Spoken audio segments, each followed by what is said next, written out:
स्वागत है आप सभी का आपके अपने YouTube चैनल हाइड्रोजन एकेडमी में। कैसे हैं आप सभी? आई होप कि आप सभी अच्छे होंगे और अपनी तैयारी एकदम अच्छे से कर रहे होंगे।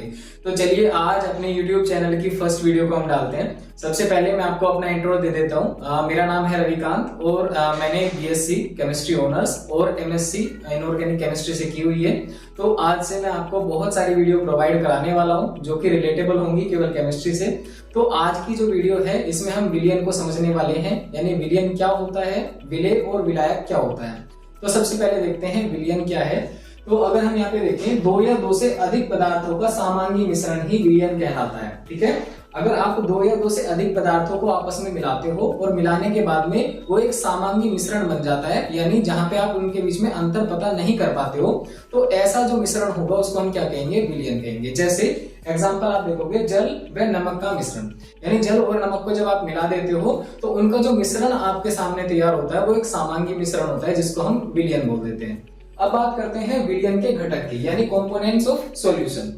तो विलयन के कौन कौन से घटक होते हैं? तो इसके अंदर दो घटक होते हैं, एक होता है विलेय, एक होता है विलायक, यानी सोल्यूट और सॉल्वेंट, दो इसके मेन कंपोनेंट्स होते हैं। तो सबसे पहले अगर सोल्यूट की बात करें तो यानी विलयन के अंदर जो पदार्थ आप कम मात्रा में मिलाते हो उसको हम सोल्यूट बोलते हैं, यानी विलेय वह पदार्थ होता है जो विलयन में कम मात्रा में उपस्थित होता है। जैसे जल और नमक के मिश्रण में नमक विलेय पदार्थ है। अगर हम बात करें विलायक की, यानी जिसको हम सॉल्वेंट बोल रहे हैं, विलायक वह पदार्थ होता है जो विलयन में अधिक मात्रा में उपस्थित होता है, यानी विलयन के अंदर जो अधिक मात्रा में प्रेजेंट होगा उसको हम क्या बोल देंगे? विलायक बोल देंगे। जैसे एग्जांपल देखो, जल व नमक के मिश्रण में जल विलायक है। ठीक है, तो अब यहाँ पे आपको नोट पॉइंट पता होना चाहिए। नोट पॉइंट क्या है कि विलेय पदार्थ दो या दो से अधिक हो सकते हैं लेकिन विलायक केवल एक होता है। तो ऐसा मैं क्यों बोल रहा हूँ? जैसे आप एग्जांपल लीजिए यहाँ पे शरबत का, तो शरबत को अगर हम देखें तो ये भी तो एक मिश्रण है। किस चीज का मिश्रण है? यहाँ पे जल, नमक, चीनी, नींबू, तो इन सभी का मिश्रण यानी क्या होता है? शरबत होता है। तो अगर हम यहाँ पे देखें तो जल क्या है? जल यहाँ पे विलायक है और इसमें जो तीन चीजें मिली हुई है, नमक, चीनी और नींबू, ये क्या हो जाएंगे? विलेय, यानी सोल्यूट हो जाएंगे। चलिए अब हम लोग समझते हैं कि विलेय के आधार पर विलयन को कितने भागों में बांटा जा सकता है। तो विलेय पदार्थ के आधार पर विलयन को 5 भागों में बांटा जाता है। सबसे पहले तनु विलयन, उसके बाद सांद्र विलयन, उसके बाद संतृप्त विलयन, उसके बाद अति संतृप्त विलयन और अंत में असंतृप्त विलयन। यानी ये 5 भाग इस तरीके से हम जो है समझ सकते हैं। सबसे पहले देखते हैं तनु विलयन यानी डाइल्यूट सॉल्यूशन को। तो डाइल्यूट सॉल्यूशन होते क्या है? यानी ऐसे विलयन जिनमें विलेय पदार्थ कम मात्रा में होता है, यानी जिनमें कम मात्रा में विलेय पदार्थ प्रेजेंट होगा उसको हम बोलेंगे तनु विलयन, यानी यहाँ पे इसको हम इंग्लिश में बोल देंगे डाइल्यूट सॉल्यूशन। उसके बाद सांद्र विलयन क्या होते हैं? यानी ऐसे विलयन जिनमें विलेय पदार्थ अधिक मात्रा में होता है, यानी विलेय जो है वो अधिक मात्रा में अगर प्रेजेंट है, ठीक है, तो उसको हम क्या बोल देंगे? सांद्र विलयन। ठीक है, उसके बाद अगर देखें हम संतृप्त विलयन, तो संतृप्त विलयन के अंदर क्या होता है कि विलेय पदार्थ जो होता है वो अधिकतम मात्रा में होता है। ठीक है, विलेय पदार्थ कैसे होता है? अधिकतम मात्रा में होता है, यानी ऐसा विलयन है हमारे पास जहां पे विलेय पदार्थ जो है वो अधिकतम मात्रा में प्रेजेंट है, तो उसको हम बोल देंगे संतृप्त विलयन।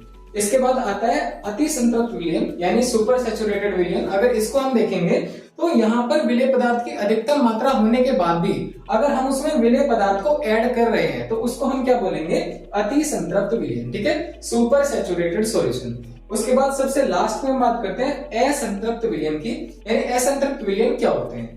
असंतृप्त विलयन को देखें तो इसके अंदर क्या होगा कि विलेय पदार्थ जो होता है हमेशा कम मात्रा में होता है, यानी इसके अंदर हम कभी भी विलेय पदार्थ को ऐड कर सकते हैं। तो यानी ऐसा विलयन जिसमें विलेय पदार्थ की मात्रा जो है वो कम होती है उसको हम क्या बोलेंगे? असंतृप्त विलयन। अब यहाँ पे हम दो हमारे विलयन को असंतृप्त विलयन बोल सकते हैं। कौन कौन सा?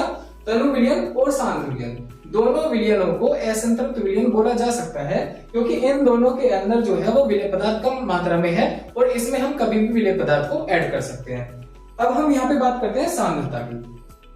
तो सांद्रता होती क्या है? सांद्रता को समझते हैं। किसी विलयन के एकांक आयतन में उपस्थित विलेय पदार्थ की मात्रा ही उसकी सांद्रता कहलाती है।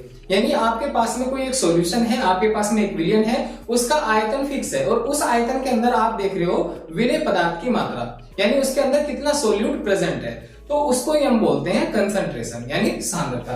जिसमें मैं आपको समझाने वाला हूँ। इससे जो नेक्स्ट वीडियो आएगी उस वीडियो के अंदर हम समझने वाले हैं कि सांद्रता को कितने भागों में बांटा जाता है, यानी कौन कौन सी सांद्रताएं हमारे लिए इंपॉर्टेंट है, जैसे मोलरता, मोलरता और नॉर्मलता। अगर आपने वीडियो से कुछ भी सीखा है तो प्लीज वीडियो को लाइक करें और शेयर करें अपने सभी दोस्तों के साथ में, और चैनल को सब्सक्राइब करना न भूलें। Thank you so much. जय हिंद, जय भारत।